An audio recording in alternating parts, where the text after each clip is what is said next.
sebagai pemudi bangsa. Mari supaya lebih dikenal oleh masyarakat Kediri bahwasanya Bea Cukai Kediri tidak hanya nanti menangani terkait dengan masalah rokok ilegal, juga ada barang-barang ilegal yang masuk lewat kantor pos, juga membantu industri yang ada di wilayah kerja Kediri ini. Jadi adik-adik semuanya generasi zaman now seandainya. Salam Kediri. Salam. Assalamualaikum warahmatullahi wabarakatuh. Waalaikumsalam warahmatullahi. Kami sengaja menyelenggarakan ini karena kami ingin bahwa bea cukai itu dekat dengan masyarakat.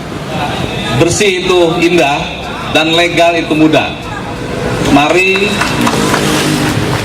kita sama-sama berkehidupan di negeri ini dengan sesuatu yang legal.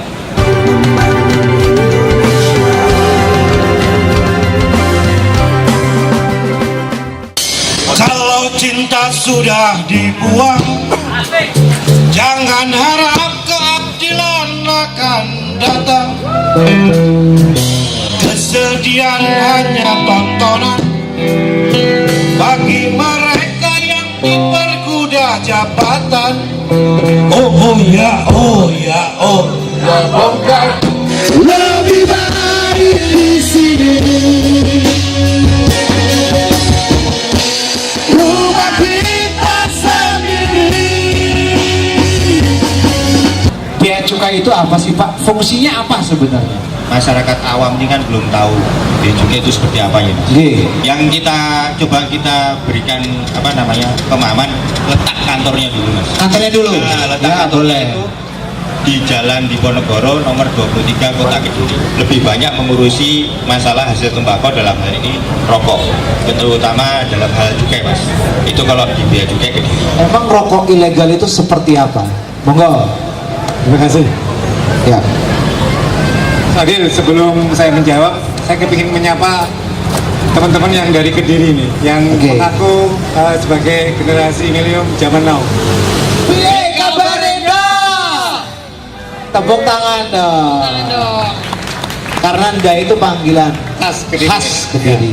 Maksud dan tujuan daripada stop rokok ilegal adalah salah satunya untuk melindungi masyarakat dari keluar masuknya barang ilegal, dan juga terkait dengan memberikan edukasi kepada masyarakat maupun pedagang, khususnya masyarakat ahli hisab nih, rokok. Ya. Betul, ahli hisab. Karena dengan menghisap rokok ilegal akan berbenturan dengan aturan cukai yang telah ditetapkan. Ciri daripada rokok ilegal adalah yang paling utama adalah harus mempunyai izin dulu. Yang namanya nomor pokok barang kena cukai atau NPBDKC. Oke, nomor pokok barang kena cukai. Ya, itu izinnya harus di bea cukai. Kemudian rokok yang tidak dilekati pita cukai, alias rokok polos.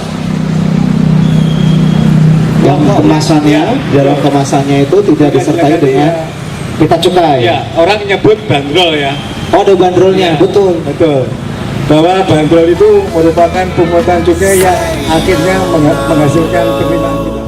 katakan tidak pada korupsi, karena kan merusak negeri ini, menghancurkan mimpi.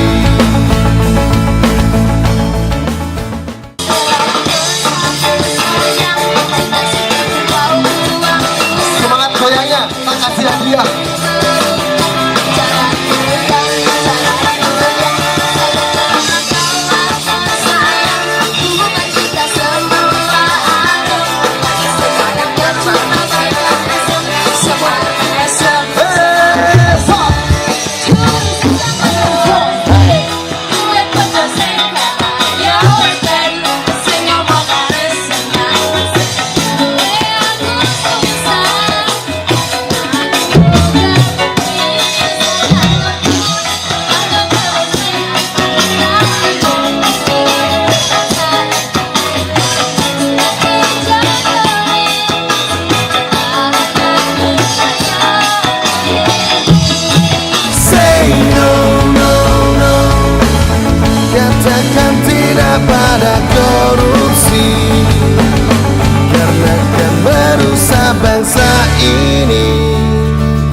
menghancurkan mimpi.